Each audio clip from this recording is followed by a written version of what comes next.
दोस्तों yes bank की बात करें तो बहुत दिन के बाद आज स्टॉक आखिर 20 से नीचे आ गया है। और आपने देखा होगा कि जब काफ़ी बड़ी गिरावट थी, 1 दिसंबर को ऑल टाइम हाई बनी, उसके बाद जब गिरावट हुई तो स्टॉक नीचे आया था, 17.5 तक गया था। लेकिन फिर से एक पॉजिटिव माहौल बना, स्टॉक ऊपर गया, लेकिन अब 20 से वापस नीचे आए।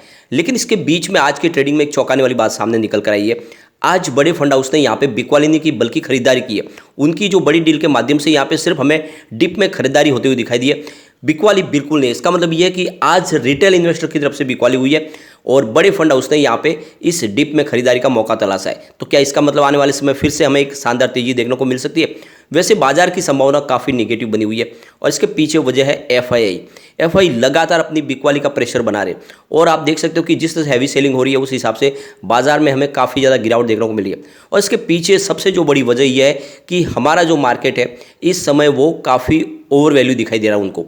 और वैसे अगर आप देखें तो ऊपर के लेवल से 5% डिस्काउंट में भी आ चुका है, क्योंकि लगभग ऑल टाइम हाई बनी थी 1 दिसंबर को। उसके बाद में लगभग 3500 पॉइंट की हमारी गिरावट भी देखने को मिली है। लेकिन उसके बावजूद भी देखें तो दूसरे जो बाजार है जैसे चाइना का बाजार, और वहाँ पे 10 से लेकर 20% की काफ़ी बड़ी डिस्काउंट में मिल रहे हैं सारे शेयर। और इसीलिए यहाँ पे जो इन्वेस्टमेंट है एफआई का वो शिफ्ट होता हुआ दिखाई दे रहा है चाइना की तरफ, क्योंकि चाइना में काफ़ी समय के बाद अब कारोबारी गतिविधियाँ शुरू हो चुकी है, क्योंकि वहाँ पे जीरो कोविड पॉलिसी लागू की थी और सारी कारोबारी गतिविधियाँ बंद थी, लॉकडाउन लगे हुए थे, लेकिन अब वो खुल गए।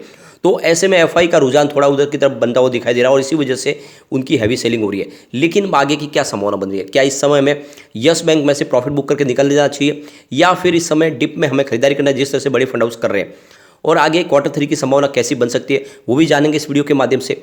सबसे पहले अगर हम आज के बाजार की बात करें तो आज बीएसई सेंसेक्स में हमने 59,958 के स्तर पे क्लोजिंग देखी है, यानी 60,000 का स्तर फिर से टूटा है सेंसेक्स का। 147 पॉइंट की गिरावट थी, 0.25% गिरा बीएसई सेंसेक्स, लेकिन काफ़ी वॉलेटाइल रहा। आज भी बाजार हम देखें, बाजार में हमने लगभग 200 पॉइंट की तेजी भी देखी और लगभग 400-500 पॉइंट की गिरावट भी देखी, यानी बाजार में काफ़ी उठापटक देखने को मिल रहा है। निफ्टी 50 की बात करें तो 17,858 के स्तर पे आज क्लोजिंग थी, 0.21% की गिरावट है। निफ्टी बैंक की अगर हम बात करें तो 42,082 के स्तर पे यहाँ पे भी हमें करीब 0.36% की गिरावट देखने को मिल रही है। और अगर हम निफ्टी पीएसयू बैंक की बात करें तो यहाँ पे 4,223 के स्तर पे 0.31% की गिरावट थी। और निफ्टी प्राइवेट बैंक की बात करें तो यहाँ पे 21,441 के स्तर पे 0.47% की गिरावट थी। तो सभी बैंकिंग शेयरों में गिरावट थी और स्पेशली देखें तो सेंसेक्स से ज़्यादा गिरावट आज निफ्टी बैंक में थी। और इसी वजह से आज यस बैंक के स्टॉक में भी लोगों ने यहाँ पे सेलिंग की। लेकिन ये जो सेलिंग है ये स्पेशली देखें तो यहाँ पे एफआई की तरफ से कुछ बिकवाली जारी है, क्योंकि एफआई में काफ़ी अच्छी होल्डिंग यस बैंक में है। और साथ में अगर आप देखें तो रिटेल इन्वेस्टर बिकवाली करें, लेकिन यहाँ पे म्यूचुअल फंड की और बड़े फंड हाउस की यहाँ पे कुछ अच्छी खरीदारी होते हुए हमें दिखाई दी आज। इसकी परफॉर्मेंस देखें आज की तो 20.10 पर स्टॉक की शुरुआत हुई, यानी पॉजिटिव हुई, क्योंकि कल की क्लोजिंग 20.05 की थी। 19.65 का लो बना आज का और हाई है 20.15 का। अंत में क्लोजिंग अगर आप देखें तो 19.85 के आसपास रही, 1% की हमें गिरावट देखने को मिली। पिछले एक साल की इसकी परफॉर्मेंस अगर हम देखें तो 41% का अच्छा खासा रिटर्न अभी भी देखने को मिल रहा है। स्टॉक 14 के आसपास था 13 जनवरी 2022 को, तो उस हिसाब से काफ़ी अच्छा रिटर्न देखने को मिल रहा है। 6 मंथ के हिसाब से तो काफ़ी ज़बरदस्त रिटर्न है, करीब 49% का, यानी 13.30 के आसपास स्टॉक था 14 जुलाई 2022 को, तो उस हिसाब से लगभग 50% का रिटर्न देखने को मिल रहा है। लेकिन 1 मंथ के हिसाब से स्टॉक में 17% की गिरावट हो चुकी है, क्योंकि 23.95 के आसपास स्टॉक था 13 दिसंबर को और आपको पता होगा 24 के ऊपर जाके आया, वहाँ से इसमें काफ़ी करेक्शन भी हुआ है।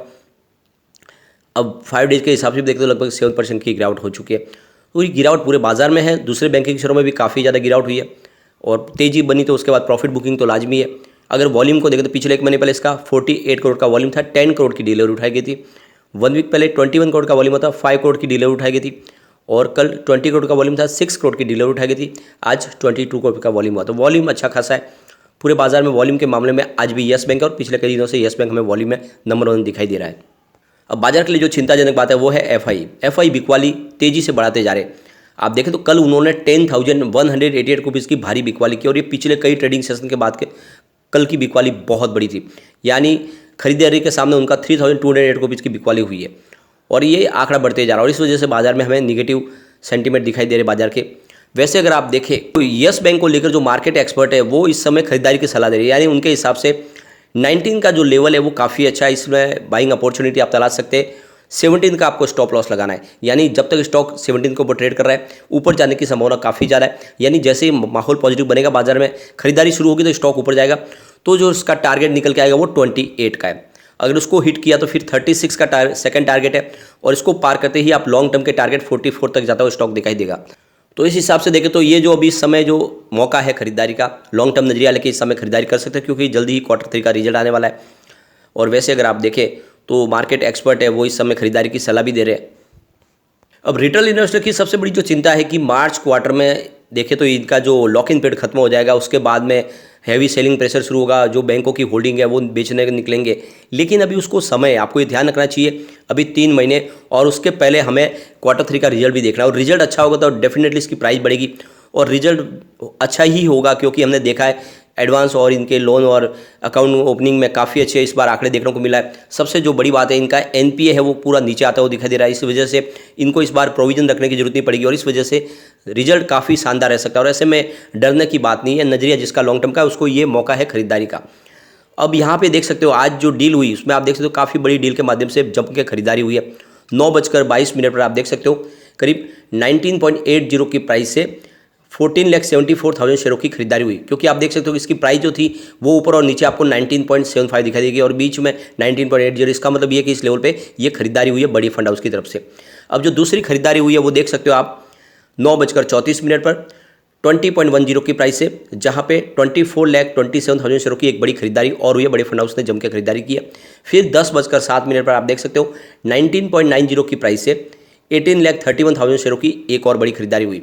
और जब आप देख सकते हो ऊपर नीचे की ट्रेडिंग के बीच में अगर प्राइस बढ़ती है तो आप समझ लेना चाहिए आपको कि वहाँ पे ये खरीदारी होती हुई दिखाई दे रही है। उसके बाद देख सकते हो आप 10:40 पर 19.80 की प्राइस से 38,36,000 शेयरों की एक और बड़ी खरीदारी हुई। उसके बाद 11:10 पर 19.75 की प्राइस से 24,65,000 शेयरों की बिकवाली हुई। तो फिर 11:16 पर 19.80 की प्राइस से 22,77,000 शेयरों की एक फिर से खरीदारी हुई। उसके बाद अगर आप देखें तो 11:46 पर 19.85 की प्राइस से यहाँ पे 25 लाख शेयरों की बिकवाली हुई। उसके बाद 12:37 पर 19.85 की प्राइस से 40 लाख शेयरों की फिर से एक बड़ी खरीदारी हुई। तो ये तो आप समझ ही सकते हो कि आज की बिकवाली बहुत कम है और ज़्यादा खरीदारी है, तो गिरावट से आपको डरना नहीं है। इस समय इस लेवल पे बड़े फंड हाउस जम के खरीदारी करें, लेकिन बाजार के लिए जो चिंताजनक बात वो ये है कि इस समय आप देखें तो FI बाजार से पैसे निकाल रहे हैं और इस वजह से थोड़ा सा बाजार में और गिरावट देखने को मिल सकती है और सारे शेयर नीचे आएंगे जब गिरावट होगी। तो ऐसे में येस बैंक भी बच नहीं पाएगा, लेकिन येस बैंक अंदर से मजबूत हो रही है। आप देखें तो इनके रिजल्ट देखें पिछले 3 क्वार्टर के, तो आपको देखेंगे इनके रेवेन्यू और प्रॉफिट में बढ़ोतरी हुई है। आप ये देख ही सकते हो रेवेन्यू जो मार्च क्वार्टर में इनको देखें तो अगर आप 4,948 रुपीज़ के आसपास था, वो जून क्वार्टर में बढ़ के 5,135 रुपीज़ के आसपास पहुंचा, और इस बार Q2 में ये 5,474 रुपीज़ के आसपास पहुंचा, यानी हर क्वार्टर में आपको रेवेन्यू बढ़ता हुआ दिखाई देगा। इसके अलावा अगर आप नेट प्रॉफिट आफ्टर टैक्स की बात करें तो मार्च क्वार्टर में 367 रुपीज़ के आसपास था, और जून क्वार्टर में ये देखें तो 311 रुपीज़ के आसपास है, इस बार 153 रुपीज़ के आसपास है। तो नेट प्रॉफिट आपको थोड़ा सा कम होता हुआ दिखाई देगा, और इसके पीछे वजह भी प्रोविजन है। लेकिन आप देख सकते हो कि अब जो ग्रॉस NPA और नेट NPA गिरता हुआ दिखाई देगा, जहाँ पे देख सकते हो कि मार्च क्वार्टर में 13.93% के आसपास था, वो Q1 में गिर के 13.45% के आसपास आ गया, और इस बार Q2 में ये 12.89% के आसपास आ गया था। और इस बार जब NPA ट्रांसफर कर दिया गया तो ये आंकड़ा आपको पूरा नीचे आता हुआ दिखाई देगा, और इस वजह से एक पॉजिटिव माहौल बनेगा। पिछले 3 साल के बीच की बात करें तो आंकड़े आपको काफ़ी अच्छे दिखाई देंगे। यहाँ पे आप देख सकते हो कि इनका जो रेवेन्यू है लगभग वैसा ही है, उसमें 20,042 के आसपास था 2021 में, और इस TTM 20,455 रुपीज़ के आसपास है। लेकिन अगर आप नेट प्रॉफिट आफ्टर टैक्स की बात करें तो मार्च 2021 में बैंक को 3,462 रुपीज़ का बड़ा लॉस था, और इस बार वो 1,097 रुपीज़ के प्रॉफिट में बदल गया है। तो लॉस से बैंक आ चुके हैं प्रॉफिट में। ऐसे में मुझे लग रहा है कि एक तेजी का दौर शुरू होगा और स्टॉक डेफिनेटली 3 डिजिट में जा सकता है। तो नजरिया लॉन्ग टर्म का लेके आपको येस बैंक में निवेश करना चाहिए। येस बैंक आने वाले समय आपको मायूस बिल्कुल नहीं करेगा। लेकिन फ्रेंड, कोई भी इन्वेस्टमेंट करने से पहले अपने फाइनेंशियल एडवाइजर के बारे में ले ले या अपना खुद का रिसर्च करें, क्योंकि मैंने वीडियो आपके एजुकेशनल पर्पज़ के लिए ही बनाया। वीडियो पसंद आए तो लाइक से जरूर कीजिए और चैनल को सब्सक्राइब कर दीजिए। Thank you friend.